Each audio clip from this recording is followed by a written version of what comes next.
Breaking news చూస్తున్నాం. ఫిరాయింపుల పంచాయతీ ఢిల్లీ చేరుకుంది. కాంగ్రెస్ లో చేరిన తమ ఎమ్మెల్యేలను అనర్హులుగా ప్రకటించాలని కేటీఆర్, హరీష్ రావు దేశ రాజధానిలో ప్రెస్ మీట్ పెట్టి డిమాండ్ చేశారు. ఫిరాయింపులను ప్రోత్సహించబోమని చెప్పిన కాంగ్రెస్ ఇప్పుడు మాట తప్పి గేట్లు తెరిచిందని మండిపడ్డారు. పార్టీ మారిన దానం నాగేందర్, కడియం శ్రీహరి సహా 7 ఎమ్మెల్యేలపై వేటు వేయాలని స్పీకర్ను కోరారు. పిటిషన్ ఇచ్చి 3 నెలలు దాటిపోయినా స్పీకర్ చర్యలు తీసుకోకపోవడం సరికాదని విమర్శించారు.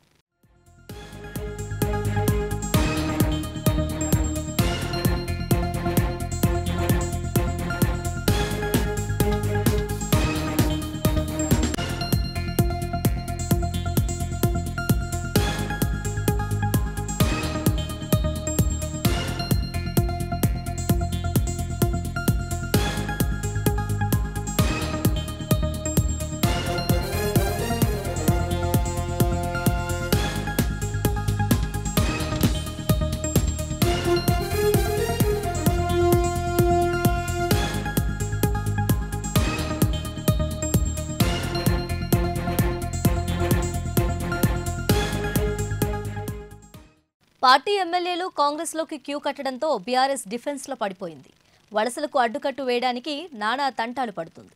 ఫిరాయించిన ఎమ్మెల్యేలపై అనర్హత వేటు వేస్తే వలసలు ఆగుతాయని భావిస్తోంది. హైకోర్టులో న్యాయం జరగకపోతే సుప్రీంకోర్టుకు వెళ్తామని, రాష్ట్రపతికి, ఎన్నికల సంఘానికి ఫిర్యాదు చేస్తామని కేటీఆర్ వార్నింగ్ ఇచ్చారు.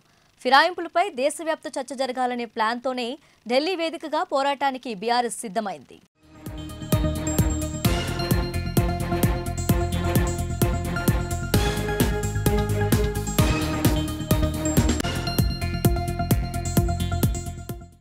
రైట్, ఇక ఈ విషయంపై మా ప్రతినిధి భార్గవ్ మరింత సమాచారాన్ని అందిస్తారు. భార్గవ్, చెప్పండి, కేటీఆర్, హరీష్ ఢిల్లీ టూర్ ఫిరాయింపులపై అలాగే బీఆర్ఎస్ ఫ్యూచర్ ప్లాన్ పై డీటెయిల్స్ ఏంటి? ఎగ్జాక్ట్లీ అసెంబ్లీ ఎన్నికల్లో గెలిచినటువంటి బీఆర్ఎస్ 39 మంది ఎమ్మెల్యేలు, కొంతమంది అందులో వరుసగా కాంగ్రెస్ పార్టీలో చేరుతున్నారు. అయితే ఈ వలసలకు అడ్డుకట్ట వేసేందుకు పార్టీ కీలక నేతలైనటువంటి వర్కింగ్ ప్రెసిడెంట్ కేటీఆర్, సీనియర్ నేత హరీష్ రావు ఇద్దరు కూడా ఢిల్లీ వేదిక కూడా ప్రెస్ మీట్ నిర్వహించారు. ఈ ప్రెస్ మీట్లో కొన్ని కీలకమైన అంశాలను వాళ్ళు మీడియాకు చెప్పడం జరిగింది. గతంలో కాంగ్రెస్ పార్టీ ఇచ్చిన ఏదైతే తుక్కుగూడ సభలో రాహుల్ గాంధీ ఇచ్చినటువంటి హామీ ఏదైతే ఉందో ఖచ్చితంగా పార్టీ ఫిరాయింపులకు ఖచ్చితంగా కాంగ్రెస్ పార్టీ సహకరించదు. దానికి అంటే అట్లాంటివి పార్టీ ఫిరాయింపులు చేసే వాళ్ళని మేము సహించము, ఖచ్చితంగా అనర్హత వేటు వేస్తామంటూ కూడా తుక్కుగూడ సభలో రాహుల్ గాంధీ స్వయాన చెప్పడం ఢిల్లీలో కేటీఆర్ గుర్తు చేశారు. ఖచ్చితంగా రాజ్యాంగానికి విరుద్ధంగా కాంగ్రెస్ పార్టీ ప్రయత్నాలు చేస్తూ ఉంది, మా పార్టీ ఎమ్మెల్యేలను గుంజుకుంటూ ఉంది. స్వయాన ముఖ్యమంత్రి రేవంత్ రెడ్డి మా పార్టీ ఎమ్మెల్యేల ఇంటి దగ్గరికి వెళ్ళి కాంగ్రెస్ పార్టీ కండువ కప్పుతున్నారు, ప్రలోభాలు పెట్టి కాంగ్రెస్ పార్టీలో చేరుతున్నారని కూడా ఆయన ఢిల్లీ వేదికకు కూడా ఆయన చెప్పడం జరిగింది. ముఖ్యంగా ఇది జాతీయ అంటే దేశవ్యాప్తంగా కూడా ఫోకస్ చేయడానికి పార్టీ ఫిరాయింపుల గురించి కేటీఆర్ ప్రెస్ మీట్ పెట్టినట్టుగా కూడా తెలుస్తూ ఉంది. ఒకవైపు సీనియర్ నేత హరీష్ రావుతో పాటు వర్కింగ్ ప్రెసిడెంట్ కేటీఆర్, వద్దిరాజు రవిచంద్ర లాంటి కీలక నేతలందరూ కూడా ఢిల్లీలో మకాం వేశారు. వరుసగా కాంగ్రెస్ పార్టీలో చేరినటువంటి ఎమ్మెల్యేలు దానం నాగేందర్తో సహా 7 ఎమ్మెల్యేలు కాంగ్రెస్ పార్టీలో చేరారు. వాళ్ళ సభ్యత్వాన్ని అంటే రద్దు చేయాలంటూ కూడా అనర్హత వేయాలంటూ కూడా వాళ్ళు చాలా రోజుల నుంచి కూడా డిమాండ్ చేస్తున్న పరిస్థితి చూస్తూ ఉన్నాం. అయితే వాళ్ళ సభ్యత్వాన్ని రద్దు చేయాలంటూ అనర్హత వేటు వేయాలంటూ కూడా స్పీకర్ని కలుస్తాము, అదేవిధంగా స్పీకర్ని కలిసి చెప్పినప్పటికీ కూడా వాళ్ళు ఎలాంటి చర్యలు తీసుకోవట్లేదు. అసలు 3 నెలల్లోపే స్పీకర్ దీని మీద చర్యలు తీసుకొని అనర్హత వేటు వేయాలి, కానీ ఎలాంటి స్పందన లేదు అంటూ కూడా వాళ్ళు కేటీఆర్ మాట్లాడుతున్న సందర్భం చూస్తూ ఉన్నాం. ముఖ్యంగా ఏదైతే పార్టీ ఫిరాయింపులకు గతంలో రాహుల్ గాంధీ ఇచ్చినటువంటి హామీ ఖచ్చితంగా పార్టీ ఫిరాయింపులు ఉండవు, రాజీనామా చేసిన తర్వాతే పార్టీలోకి అనే దానిపై పెద్ద ఎత్తున ఇక్కడ వాళ్ళు తుక్కుగూడలో సభలో చెప్పడం జరిగింది. అయితే ఇప్పుడు అదే విషయాన్ని కేటీఆర్, హరీష్ రావు గుర్తు చేస్తున్నారు. ఢిల్లీ వేదికగా దీన్ని దేశవ్యాప్తంగా ఒక ఇష్యూ క్రియేట్ చేయాలనే దిశగా కూడా ఈ నేతలు ప్రయత్నాలు జరుగుతున్నాయంటూ కూడా తెలుస్తూ ఉంది. ముఖ్యంగా ఏదైతే దానం నాగేందర్ కావచ్చు, పార్టీలో చేరినటువంటి 7 ఎమ్మెల్యేలపై అనర్హత వేటు వేయాలి, వీళ్ళ మీద ఖచ్చితంగా హైకోర్టుకు వెళ్తాం, మేము హైకోర్టులో న్యాయం జరగకపోతే సుప్రీంకోర్టుకు కూడా వెళ్తామని కూడా కేటీఆర్ చెప్తున్నారు. రాజ్యాంగబద్ధమైనటువంటి పదవిలో ఉండి ఇట్లాంటి ఫిరాయింపులకు ప్రోత్సహించొద్దని కూడా వీళ్ళు డిమాండ్ చేస్తున్నారు. ముఖ్యంగా రాజ్యసభ చైర్మన్ని కూడా కలుస్తాము, ఖచ్చితంగా వీటి మీద చర్యలు తీసుకోవాలని కూడా ప్రపోజల్ పెడతామంటూ కూడా కేటీఆర్ చెప్తున్నటువంటి సందర్భం చూస్తూ ఉన్నాం. అయితే మరోవైపు కాంగ్రెస్ పార్టీ నాయకులు ఇలాంటి పార్టీ ఫిరాయింపులను ప్రోత్సహించిందే గతంలో 10 ఏళ్లు పాలించినటువంటి మాజీ ముఖ్యమంత్రి కేసీఆర్.